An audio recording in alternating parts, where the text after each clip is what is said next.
आज का ये क्लास शुरू होने जा रहा है और हम लेकर के आए हैं आज जो सीआरपीएफ का प्रैक्टिस सेट चल रहा था उसका सेट नंबर 8। सेट नंबर 8 का क्वेश्चन कह रहा है, पहला क्वेश्चन ये है, अब इसको सॉल्व करने का कोशिश कीजिएगा। ये आपका क्वेश्चन रेशियो एंड प्रोपोर्शन से है, तो ध्यान रखेंगे कि रेशियो के क्वेश्चन को बनाते समय किस तरीके का कॉन्सेप्ट यूज करना है। आपको अच्छे से पता होगा कि रेशियो का कॉन्सेप्ट क्या होता है और किस तरीके से हम इस क्वेश्चन को सॉल्व करने वाले हैं।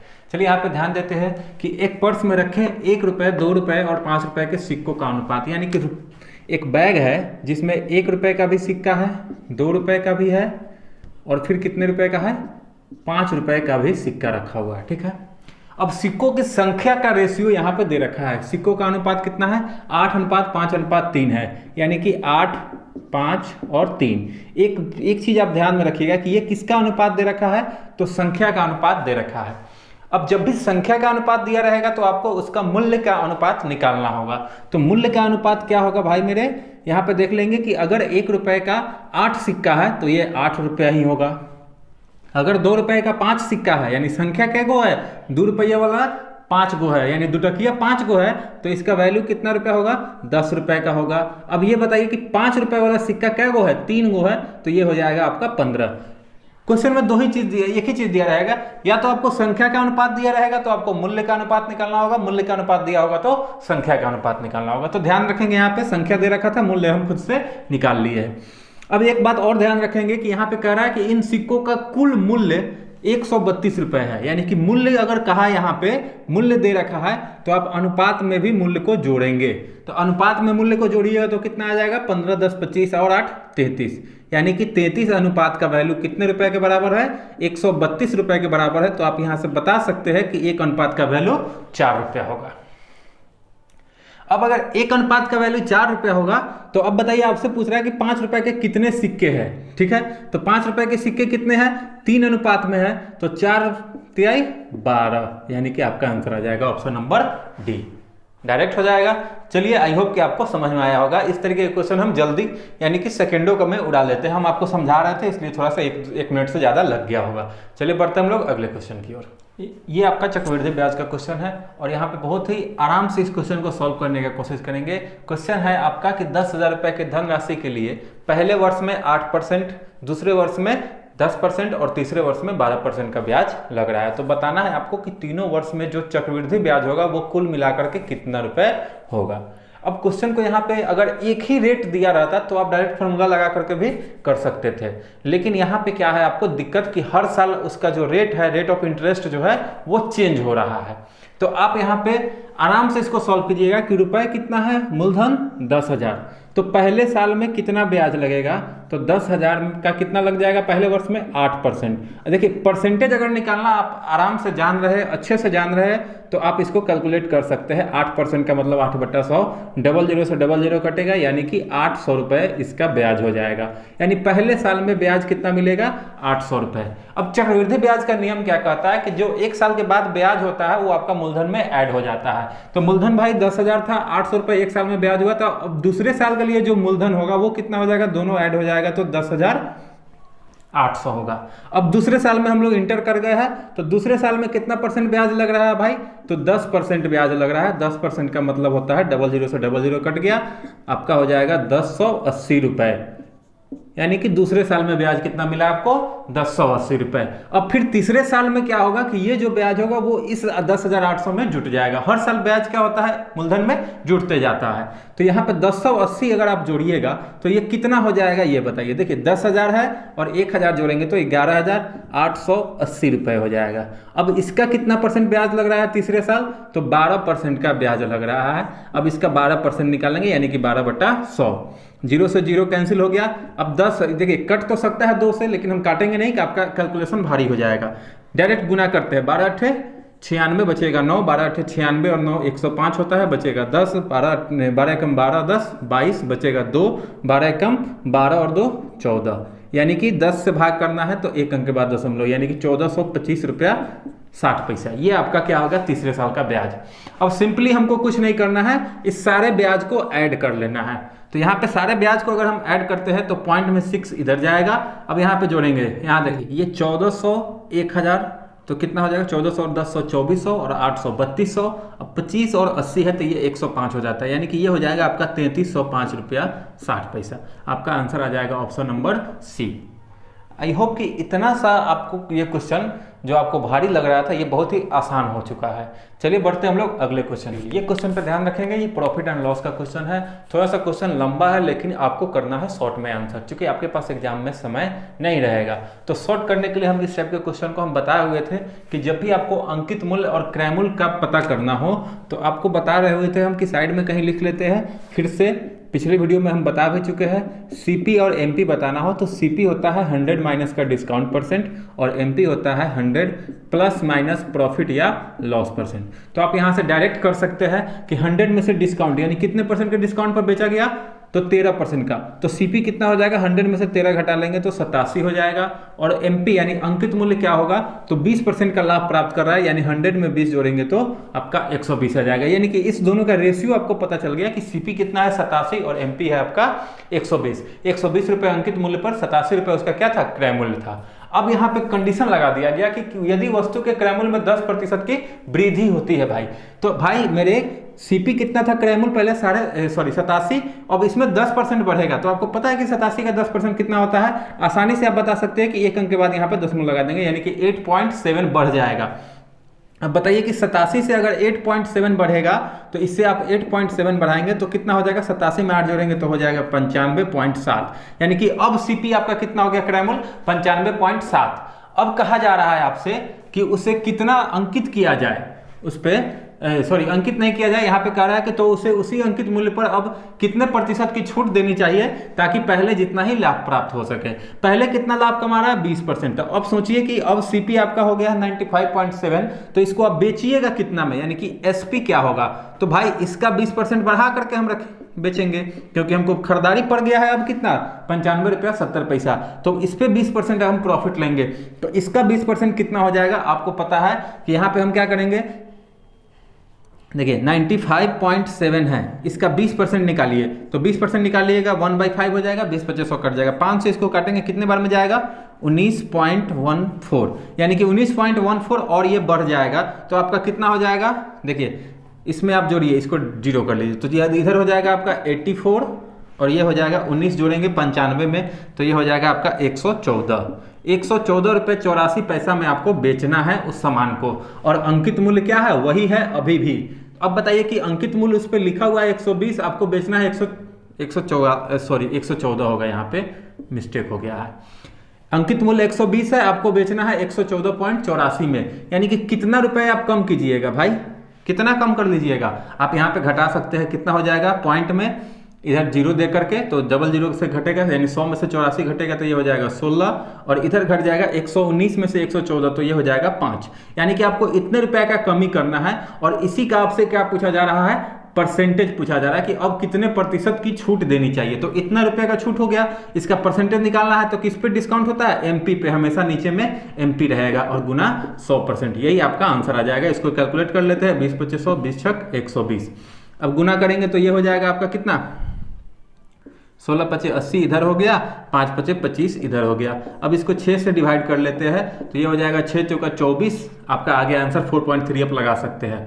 अब यहाँ पे करेंगे तो पॉइंट और कितना बच जाएगा 1 और 8, यानी कि 6 तिया 18, 4.3% आपको डिस्काउंट करना पड़ेगा। अब देखिए ये क्वेश्चन था जो आपका कंडीशनल क्वेश्चन था, इसको अगर दूसरे मेथड पे ले जाते तो और भी ज्यादा लंबा बनता और कैलकुलेटिव आता। तो ध्यान रखेंगे, इस मेथड को आप थोड़ा सा समझ लेंगे, एक बार फिर से इस क्वेश्चन को देखिएगा, आपको अच्छे से समझ में आ जाएगा और फिर से तब आप इस क्वेश्चन को ट्राई कीजिएगा बनाने का। ये चीज आप हमेशा याद रखिएगा, ये हम फालतू का लिखे हैं हर क्वेश्चन में, यानी कि हर वीडियो में हम लिख रहे हैं ये चीज कि सीपी हमेशा याद कर लीजिए, सीपी हमेशा निकलेगा किससे, तो 100 माइनस डिस्काउंट परसेंट, और एमपी क्या निकलेगा 100 प्लस माइनस प्रॉफिट या लॉस परसेंट। अगर लॉस होता तो यहाँ पे माइनस देते, जितना लॉस होता वो आपका आ जाता। तो यहां से हम सीपी और एमपी डायरेक्ट निकाल लिए। अब कंडीशन कह रहा था कि इसमें आपका 10% बढ़ गया तो इतना हो गया, 20% प्रॉफिट कमाएगा तो इतना पर बेचना होगा, अंकित मूल्य आपका ये था, इससे कितना कम होगा तो 5.16, यानी कि इसका परसेंटेज आ गया 4.3%। चलिए बढ़ते हम लोग नेक्स्ट क्वेश्चन की ओर। आई होप कि आपको ये सेशन अच्छा लग रहा होगा, ये 2 क्वेश्चन आपको अभी तक, 3 क्वेश्चन आपको अभी तक क्लियर हो गया होगा बिल्कुल से। चलिए बढ़ते हम लोग अगले क्वेश्चन की ओर। ये क्वेश्चन आपका लड्डू डिस्ट्रीब्यूशन का है, तो लड्डू तो अच्छा ही लगता होगा। चलिए यहाँ पे देखते हैं कि अगर अच्छा लगता है लड्डू आप लोगों को तो ये क्वेश्चन सॉल्व करके बताइए, नहीं तो अगर आपको दे दिया जाए बांटने के लिए और ये कंडीशन लगा दिया जाए तो फिर आप नहीं बांट पाइएगा, तो फिर फायदा नहीं होगा। चलिए हम लोग देखते हैं इस क्वेश्चन को। एक निश्चित संख्या में लड्डू 10, 20 और 25 बच्चों के बीच में क्या किया जाना है, बराबर बराबर बांटा जाना है, ठीक है। लेकिन अगर 27 बच्चे हैं और उन्हें बराबर लड्डू बांटा जाए, यानी कि सबको बराबर संख्या में दिया जाए, तो 3 शेष बच जाता है। अब बहुत सारे स्टूडेंट्स क्या करेंगे, इस क्वेश्चन को पढ़ करके इसका एलसीएम निकालेंगे, फिर 27 का मल्टीपल करेंगे। कुछ नहीं करना है, बस ये लाइन आपको याद रखना है कि 27 बच्चे अगर है तो उनमें अगर लड्डू को, यानी इतना ही लड्डू को, कितने लड्डू को यहाँ से एलसीएम निकालिएगा फिर उसको मल्टीपल कीजिएगा, वो नहीं करना है। 27 लड्डू को, जितना भी लड्डू है 27 बच्चे में अगर बांटा जाता है तो 3 शेष बच जाता है। अब सिंपली क्या करना है कि आपको ये 27 से भाग करके ऑप्शन को देख लेना है, जिसका शेष 3 बच जाएगा वही आंसर, बस। तो 200 को अगर आप 27 से भाग करते हैं तो ये कट जाएगा कितने बार में, 27 से। अगर 7 बार में लगाते हैं 7 7 49 हो जाएगा, बचेगा कितना, 4, 7 गुना 14, 4 18, नहीं आएगा। 27 जोड़ेंगे तो और 200 से ज़्यादा हो जाएगा, हटाइए, ये नहीं होगा। अगर हम 300 को भाग करके देखते हैं कितने से, 27 से, 27 बचेगा कितना, 3, 30, फिर 27 से कम 27 बचेगा कितना, 3, यानी कि शेष कितना बच रहा है, 3 बच रहा है, और यही आपका आंसर हो जाएगा इस क्वेश्चन का। आई होप कि बहुत अच्छा क्वेश्चन होगा और इसको बहुत ही जल्दी आप लोग सॉल्व किए होंगे।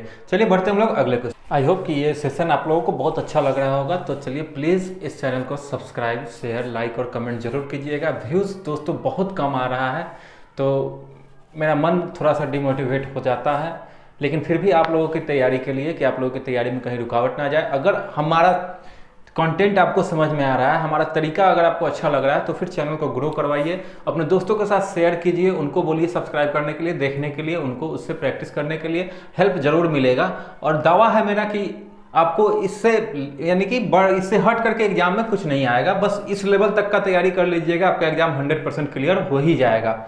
हम हर सेट में नए नए क्वेश्चन को लेकर के आ रहे हैं और आपको नए नए तरीका से सिखाने का कोशिश कर रहे हैं। तो चलिए देखते हैं हम लोग इस क्वेश्चन को किस तरीके से हम लोग सॉल्व करेंगे कि हमारा जल्दी हो पाए, क्योंकि एग्जाम में मेरे पास टाइम नहीं रहता है, सेकंड का कीमत होता है। देखिए ये क्वेश्चन आपका टाइम, स्पीड एंड डिस्टेंस से है। अब यहाँ पे क्या कर रहा है, एक व्यक्ति को उसकी सामान्य चाल की 3/4 चाल से चलने के लिए कहा जाता है, तो वह एक निश्चित दूरी को तय करने में लगने वाला समय उसकी जो सामान्य चाल से, देखिए वो जो नॉर्मल स्पीड से हर दिन जा रहा था उस स्पीड से कितना ज्यादा लग रहा है, 1 घंटा 40 मिनट ज्यादा लग रहा है। कब, क्योंकि वो अपना चाल क्या कर लिया है, जो नॉर्मल स्पीड था पर डे का उसका 3/4 चाल से चल रहा है। ये 3/4 चाल कहने का मतलब क्या हुआ कि वो पहले चलता था 4 के स्पीड से, अब चल रहा है 3 के स्पीड से। बस यही चीज समझना था आपको, फ्रैक्शन का ये कॉन्सेप्ट समझिएगा। नीचे वाला क्या होता है, जिससे तुलना किया जाता है, तो किससे तुलना किया गया, तो पहले जो चाल चलता था, यानी जो सामान्य चाल था उसका 3/4 अब चल रहा है। यानी कि 4 कहने का मतलब कि नीचे हो गया है, तो ये आपका सामान्य चाल हो गया और ये अभी वाला चाल है। यानी कि इसको थोड़ा सा समझने के लिए हम लिख देते हैं, ये सामान्य है और ये वर्तमान है। पहले जा रहा था 4 के स्पीड से, अब जा रहा है 3 के स्पीड से। क्वेश्चन में क्या कह रहा है कि अगर इस स्पीड से जा रहा है, ठीक है, तो दूरी तो आपका दोनों जगह पे सेम हो रहा है। इस स्पीड से जा फिर भी वही दूरी तय कर रहा है और इस स्पीड से जा रहा है फिर भी उतना ही दूरी तय कर रहा है। तो टाइम, स्पीड एंड डिस्टेंस में पहला कॉन्सेप्ट कहता है कि इफ d1 और d2 यानी कि दोनों दूरी क्या हो, बराबर हो, d1 और d2 क्या हो, बराबर हो, यदि तो चाल का अनुपात जो होता है वो समय के अनुपात का उल्टा होता है। तो अगर चाल का अनुपात आपको पता है कि 4 और 3 है, तो समय आप अपने आप निकाल सकते हैं कि इसका उल्टा कर देंगे, यानी कि कितना लगेगा, 3 और 4। अब यहां पे आपको देखना क्या है कि जो सामान्य समय था, तो सामान्य समय कितना था, 3, अब उससे अब कितना समय ज्यादा लग रहा है, तो यहाँ पे 1 ज्यादा लग रहा है। कितना अनुपात में ज्यादा लगा, 1 अनुपात ज्यादा समय लग रहा है। लेकिन क्वेश्चन में कह रहा है कि सामान्य समय से कितना समय ज्यादा लग रहा है, तो 1 घंटा 40 मिनट ज्यादा लग रहा है। यानी कि ये जो 1 अनुपात का वैल्यू होगा वो किसके बराबर होगा, तो 1 घंटा 40 मिनट। अब देखिए 1 घंटा तो हम कंप्लीट है तो इसको रख देंगे, अब प्लस 40 मिनट, 40 मिनट को हम लोग घंटा में कन्वर्ट करेंगे तो ये हो जाएगा आपका 2/3, यानी कि टोटल ये मिलकर के 3 एकम 3 और 2 5/3 घंटे का समय लगाएगा। कितना घंटे समय लगाएगा, 5/3 घंटे का। 1 अनुपात का मतलब ये हुआ। अब आपसे क्या कहा गया है, यहां पे ध्यान रखेंगे कि अब ये जो टाइम होगा तो ये वाला टाइम निकालेंगे हम। यही क्यों निकालेंगे, क्योंकि कह रहा है यहाँ पे कि उस व्यक्ति को अपनी सामान्य चाल से उसी दूरी को तय करने में कितना समय लगेगा। यानी कि ये वाला सामान्य चाल ये है, तो इस सामान्य चाल से चलते हुए कितना समय लगा, 3 अनुपात लगा। तो जब 1:5/3 के बराबर, तो 3 अनुपात का वैल्यू आराम से निकाल सकते हैं। यानी कि 5/3 में हम क्या करेंगे, 3 से गुना कर देंगे, आपका आंसर आ जाएगा 5 घंटे का समय उसको लग जाएगा, जो कि ऑप्शन नंबर 4 में है। आप देख पा रहे हैं कि कितने आसानी से हम क्वेश्चन को सॉल्व कर पाए हैं। अगर ये चीज नहीं समझ में आया होगा, वीडियो को थोड़ा सा पीछे कीजिएगा और फिर से इस क्वेश्चन को देखिएगा, आपको 100% समझ में आ जाएगा। फिर भी अगर कहीं दिक्कत हो तो आप कमेंट बॉक्स में जरूर कीजिएगा।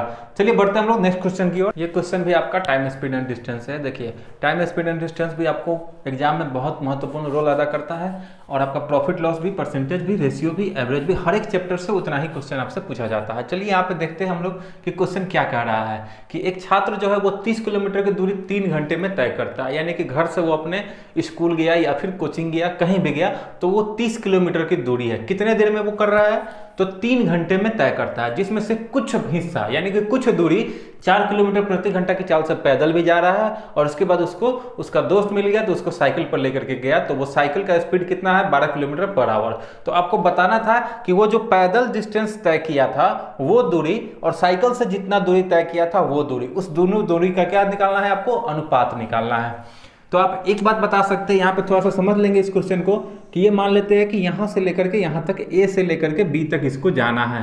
देखिए आपको कुछ फिगर ड्रॉ करना नहीं, हम थोड़ा सा समझा रहे हैं।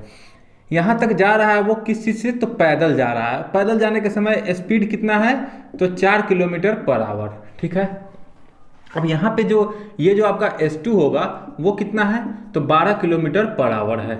ठीक है, आपसे पूछा कि यहाँ से यहाँ तक जो डिस्टेंस होगा यानी D1, और ये जो डिस्टेंस होगा, ये दोनों का रेशियो आपसे पूछा जा रहा था। बस क्वेश्चन को थोड़ा सा भाषा में हम लोग इसको आसान भाषा में ऐसे ही समझ लेते हैं।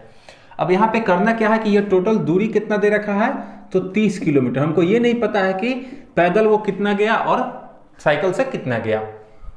अब ध्यान देंगे यहाँ पे कि यहाँ पे आपको करना क्या है कि मान लेते हैं कि अगर ये वाला डिस्टेंस कितना है, x है, तो ये वाला डिस्टेंस कितना होगा, तो 30 पूरा है, 30 में से x घटा लेंगे तो ये डिस्टेंस आपका निकल के आ जाएगा। अब यहाँ पे देखिए कि आपको समय टोटल दे रखा है 3 घंटा, तो यहाँ पे समय कितना लगेगा, समय बराबर होता है दूरी बटा चाल, यानी कि x/4। ठीक है, और यहाँ पे समय कितना लगेगा, यहाँ पे दूरी कितना है, 30 - x बाई यहाँ पे कितना है, एवरेज स्पीड आपका 12। अब ये भी समय निकल के आ गया, ये भी समय निकल के आ गया, और टोटल यानी कि दोनों समय को जोड़ेंगे तो कितना घंटा आना चाहिए, 3 घंटा आपका आना चाहिए। यहाँ से आप x का वैल्यू निकाल सकते हैं। अब यहाँ देखिए थोड़ा सा कैलकुलेशन जल्दी करेंगे। 4 का ये कितना गुना है, 3 गुना है, तो इसमें 3 से गुना करेंगे तो ये हो जाएगा 3x, और माइनस का x करेंगे तो कितना होगा, 2x। तो 2x + 30, और नीचे में इस दोनों का एलसीएम कितना आएगा, 12 आएगा, जो कि क्रॉस गुना हो जाएगा, तो 12 × 36 हो जाएगा। तो x का वैल्यू कितना हो जाएगा, 30 उधर जाएगा तो माइनस हो जाएगा, 6 हो जाएगा, और 6 ये 2 इधर जाएगा तो नीचे, यानी कि 3। x का मतलब कितना हो गया, 3। इसका मतलब है कि D1 आपका क्या था, x था, तो ये आपका डिस्टेंस आ गया कि ये जो पैदल चला वो कितना किलोमीटर चला, 3 किलोमीटर पैदल चला।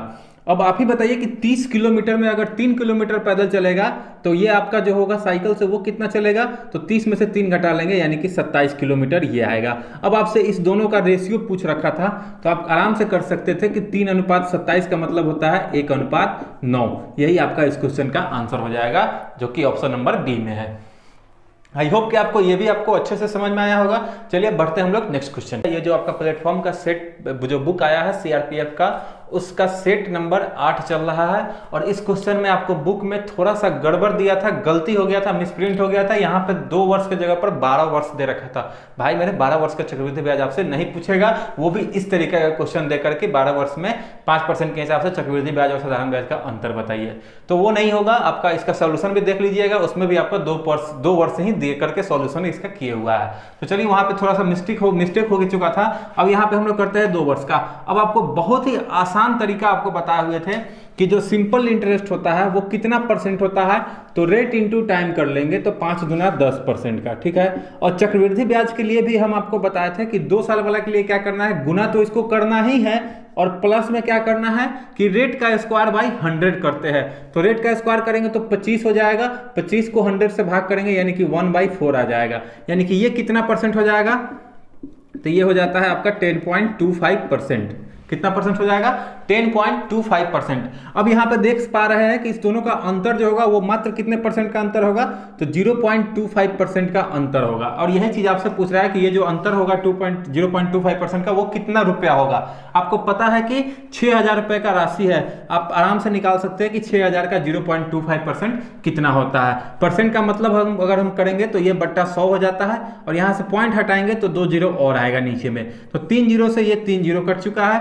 अब देखिएगा 5 से इसको काट लेंगे 5 बार में, 5 दूना 10, 2 से ये कट जाएगा 3 बार में, 5 तिहाई 15। आपका आंसर आ चुका है ऑप्शन नंबर 1। अगर ये तरीका नहीं पता है तो फिर आपको चक्रवृद्धि ब्याज निकालने में दिक्कत होगा। फॉर्मूला डालेंगे P × 1 + R/100 to the power t, और उससे आपको निकालना पड़ेगा, फिर अंतर निकालिएगा। तो एकदम आसान सा क्वेश्चन है परसेंटेज का, ये बच्चा इस क्वेश्चन को उड़ा देगा सेकंडों में। देखिए यहाँ पे कहना क्या क्वेश्चन क्या है कि साजिया की आय रेहाना की आय से, देखिए 2 लोग हैं, साजिया और रेहाना, 2 लड़की है। अब देखिएगा 20% का मतलब कितना होता है ये बताइए, फ्रैक्शन वैल्यू इसका 1/5 होता है। तो तुलना किससे कर रहा है, तो रेहाना की आय से, जिसके साथ से लगा रहेगा वो तुलना वाला होगा, और तुलना वाला नंबर हमेशा नीचे वाला वैल्यू होता है। यानी कि रेहाना का कितना हो जाएगा 5। अब 5 से 1 क्या है, कम है, किसका, तो साजिया का। तो 5 से 1 कम होगा तो सॉरी यहाँ पे 5 होगा, 5 से 1 कम होगा तो कितना होगा, 4 होगा साजिया का। अब आपसे क्या पूछ लिया कि साजिया की आय से कितना अधिक है, किसका है, रेहाना का है, यानी कि इसके बारे में पूछा। अब तुलना आपकी बार किससे किया, तो साजिया से। तो अब बताइएगा कि इससे ये कितना अधिक है, तो मात्र 1 अधिक है। अब की बार किसके साथ से लगा हुआ है, साजिया के साथ, तो उल्टा हो जाएगा, यानी कि 4 नीचे आ जाएगा, और परसेंट में बदलना है, 100 से गुना करके परसेंट का साइन, आराम से आप उसका आंसर कर सकते हैं 25%, कोई दिक्कत नहीं है। बहुत ही आसान क्वेश्चन है ये, परसेंटेज का एकदम बेसिक सा शुरुआत सा ये क्वेश्चन है, और शुरुआत लेवल ही आपका परसेंटेज से इसी टाइप के क्वेश्चन से होता है कि इसकी आय इससे इतना परसेंट ज्यादा है तो उससे कितना परसेंट कम होगा। बस बहुत ही बेसिक लेवल का क्वेश्चन है। चलिए बढ़ते हम लोग नेक्स्ट क्वेश्चन। चलिए ये क्वेश्चन आपको हम कल के क्लास में भी बताया, यानी पिछली वीडियो में भी हम बता चुके हैं कि इस टाइप का क्वेश्चन क्या कहता है, कैसे इसको सोल्व करना है। कि 3 वर्ष पहले, ठीक है, कितना दाम था एक फ्लैट का, तो 65 लाख रुपए दाम था। और हर साल क्या हो पा रहा है कि हर साल उस फ्लैट के रेट में कमी हो रहा है। पहले साल 5% कम हो गया रेट, फिर दूसरे साल उसका 4% कम हो गया, फिर उसके अगले साल 3% उसका कम हो गया। तो बताना है कि जो पहले 65,000 था वो 3 साल बाद, यानी कि अभी वर्तमान में इसका मूल्य कितना रुपए होगा। तो हर साल 5% नहीं, 5% पहले साल, दूसरे साल 4%, 3% तीसरे साल कम हो रहा है। तो यहाँ पे कुछ नहीं करना है, 65 लाख का कितना परसेंट हो जाएगा, अगर 5% इसके मूल्य में कमी होगा तो इसका 95% हो जाएगा। अब ये हो गया आपका पूरा का पूरा, इतना इसका दाम हो गया। और फिर इसका क्या परसेंट कम हो रहा है, 4%, यानी कि अब हो जाएगा आपका 96%। 100 में से कम करते जाएंगे, फिर इसका कितना परसेंट होगा, तो 97% होगा। अब यहाँ पे ध्यान रखने वाला बात है कि यहाँ पे 5 जीरो है, और यहाँ पे 2 जीरो, 2 जीरो और 1 जीरो इसका ले लेंगे, यानी कि ये 5 जीरो से 5 जीरो आपका खत्म हो जाएगा। अब अगर काटना चाहेंगे तो ये 5 से कट जाएगा 2 बार में, 5 से कटेगा ये 13 बार में, 2 से ये कट जाएगा कितने बार में, 48 बार में। सिंपली आपको क्या करना है, तो इसको गुना कर देना है, बाकी कुछ नहीं था इस क्वेश्चन में, और यहीं पे आपका कैलकुलेशन है। थोड़ा सा इसको आप किसी भी मेथड पे सॉल्व कीजिएगा तो यहाँ पे कैलकुलेशन है, कैलकुलेशन कर लीजिएगा इतना, इसके बिना आपका आंसर नहीं आएगा। अब आप चाहिएगा इसको यूनिट डिजिट से बना पाए तो यूनिट डिजिट से भी आप बनाइएगा, तो 8 पंजे 40, यानी कि लास्ट में 0, और 2 ऑप्शन के लास्ट में आपके पास 0 है, इसी दोनों में से कोई एक होगा। यहाँ से आपको ये पता चल गया कि ये दोनों तो आंसर होगा नहीं, आपका ऑप्शन नंबर बी और सी में से क्या होगा, तो इसको करने के लिए आपको सॉल्व करना ही पड़ेगा। तो इसको कैलकुलेट कर लीजिएगा। आई होप कि इसका आंसर ऑप्शन नंबर सी होगा।